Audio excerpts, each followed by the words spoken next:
Destilação, também muito comum, a gente ouve essa palavra ou ouve adjetivos ligados a ela, tipo destilados, certo? Então a gente vai ter ideia do que seria destilação agora. Esse aqui é um aparato de destilação, tá? Mais ligado à obtenção de bebidas destiladas, certo? Conhecido tradicionalmente esse aparato como alambique. Porém, se a gente analisar ele no conjunto, ele é um aparato de destilação. Vai separar um material do outro. O que vai separar, professor? Aqui normalmente, tá? Nesse compartimento aqui, ó, nesse recipiente do alambique, existe o que? Se a gente for pensar na destilação da cana, por exemplo, um destilado de cana, que seria a cachaça ou a pinga, a formação o quê? Aqui a gente tem como se fosse esse caldo de cana que já foi fermentado. Ou seja, esse caldo de cana passou por um processo bioquímico, biológico, onde houve a formação, a produção de etanol e de alguns outros álcoois.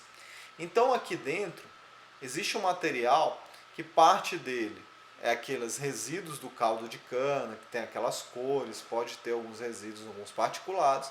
Além disso, tem água e tem álcoois, o principal deles sendo o etanol. Então está tudo aqui junto. O que acontece para a destilação ocorrer? Há o aquecimento de todo esse material. E o que acontece? O etanol, assim como outros álcoois que estão presentes ali, eles têm temperatura de ebulição menor que a água, certo? Então o que acontece? Como ele tem temperatura de ebulição menor que a água, se a gente controlar o aquecimento aqui para que ele seja maior que a temperatura de ebulição do etanol e menor que da água, o que vai acontecer? O etanol vai entrar em ebulição, vai formar gases, vapores e vai sair por aqui. Enquanto a água, ou grande parte dessa água, vai continuar, certo, nesse recipiente. Por quê? Não atingiu ainda a temperatura de ebulição da água.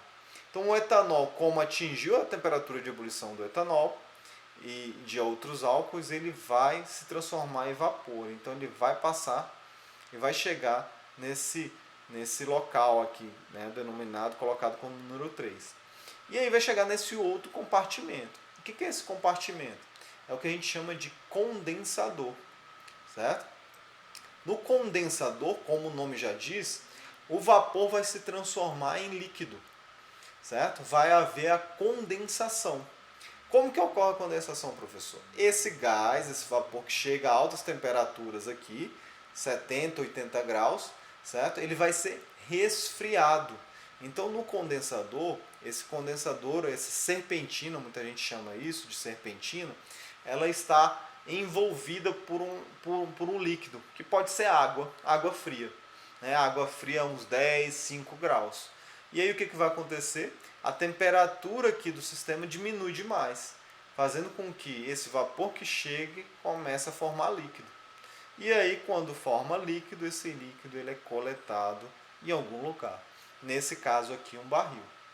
Então a destilação, né, e no caso o barril aqui vai ter a bebida destilada. Então a destilação é um processo de separação onde se separa o quê? Substâncias ou materiais que possuem temperaturas de ebulições diferentes. E o procedimento envolve o quê? Aquecimento do material com posterior condensação de fração desse material, tá, que transformou em vapor. Ok? O que a gente pode pensar em relação à destilação? Ele tem uma certa eficiência, porém ele não é muito eficiente dependendo do aquecimento que a gente tem e do condensador. Como assim, professor? Olha, sabe-se que todo líquido sofre processos de vaporização. Então, se a gente aquecer esse líquido, no caso aqui, né, que a gente chama de mosto, tá? Parte da água vai ser levada, vai se transformar em vapor também. Então, a gente não vai ter aqui, tá, um produto final que contém, por exemplo, 100%, 90% de etanol. Tá? A gente vai ter grande parte de etanol, mas vai carregar várias coisas que estão aqui. Como que a gente aumenta essa eficiência? Tá? Controlando melhor o calor aqui, que entra no sistema, e tendo um condensador também que controle muito bem. Isso a gente pode ter, por exemplo, numa destilação simples em laboratório.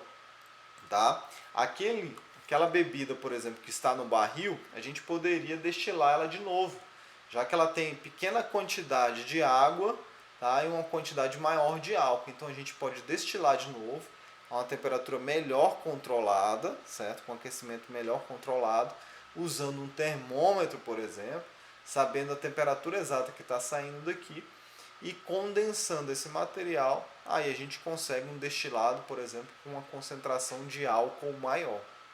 Porém, gente, se a gente for pensar em relação ao álcool, todo álcool, tá? Seja ele álcool de posto, álcool para limpeza, para desinfecção, ele é obtido por destilação, certo? Só que, para a gente obter, por exemplo, um álcool 100%, a destilação não dá conta. Tá? Existe um limite aí, porque sempre a água vai ser arrastada.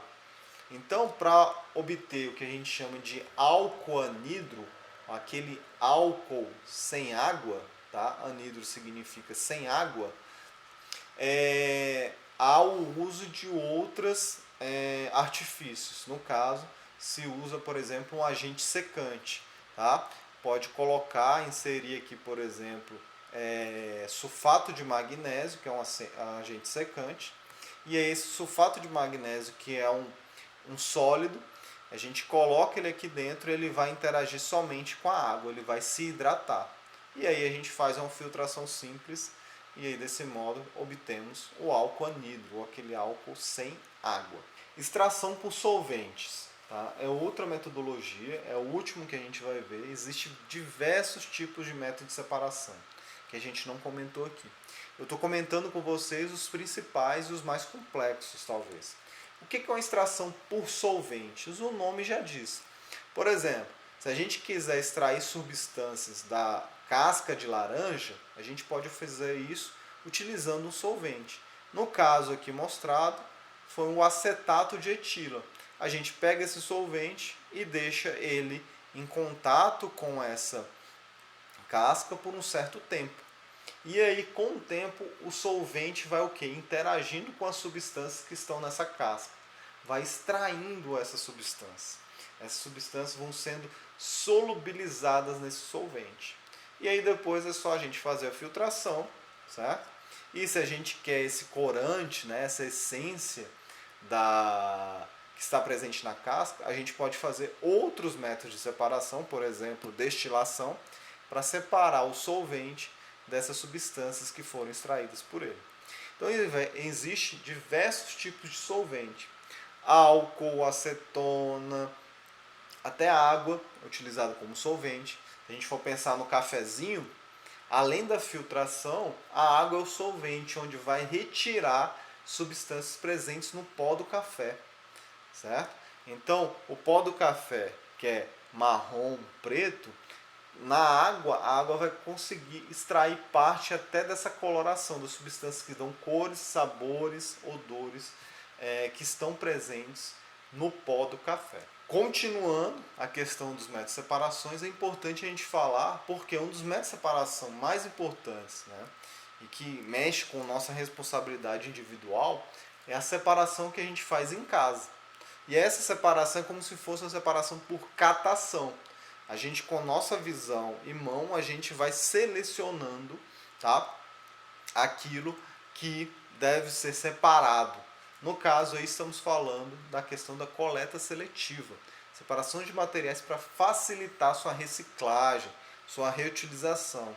E aí, para isso, e para a gente pensar sobre isso, é importante a gente saber, por exemplo, o tempo de vida em que um material é decomposto naturalmente. Se a gente jogar lá no nosso quintal, existe um tempo para que esse material seja decomposto. Se a gente for perceber que dentre esses materiais, tá, temos materiais que não tem nem tempo determinado, como pneu. Então, se o seu avô, por exemplo, bisavô, tem utilizado pneu lá em 1910 e jogado no seu quintal enterrado, se você for lá e cavar, você vai achar o pneu lá quase intacto. Porque não há prazo para ele se decompor naturalmente na natureza. Então, Extremamente importante não jogar pneu em qualquer lugar.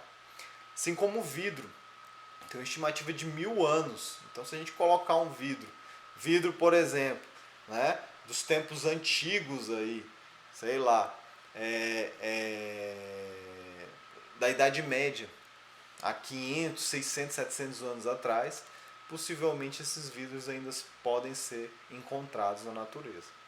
Plástico. Plástico, mais ou menos, isso é uma média, mais ou menos 400 anos. Para vocês terem ideia, não tem nem 100 anos que existe plástico nessa utilização comercial. Então, todo o plástico que foi produzido desde a sua descoberta, da sua utilização na sociedade, ele está aí ainda, em algum lugar, ou enterrado, certo? Ou nas águas, nos mares, nos rios ou nos lagos. Em algum lugar ele está na Terra, se não foi reciclado, porque a natureza ainda não teve tempo para decompô-lo. Alumínio, 200 anos também. Tá? Ferro, de uma maneira geral, certo? Ferro galvanizado, que tem uma superfície de zinco, mais ou menos 100 anos. Esses artigos têxteis, né? Tecidos natural ou um tipo de tecido mais complexo, junto com nylon, por exemplo, que é um tecido sintético, né, proveniente do petróleo, mais ou menos 20 anos aí. Madeira, 13. Chiclete, que é um tipo de látex, mais ou menos 5 anos. Tecidos naturais de algodão, né, e dependendo da origem, de 6 meses a 1 ano. Então, é interessante a gente fazer a separação, principalmente dessa parte aqui da tabela de baixo, uma vez que, enquanto vivemos, tá, esses materiais, se jogarmos na natureza, eles vão continuar aí gerando problemas para os nossos filhos e netos.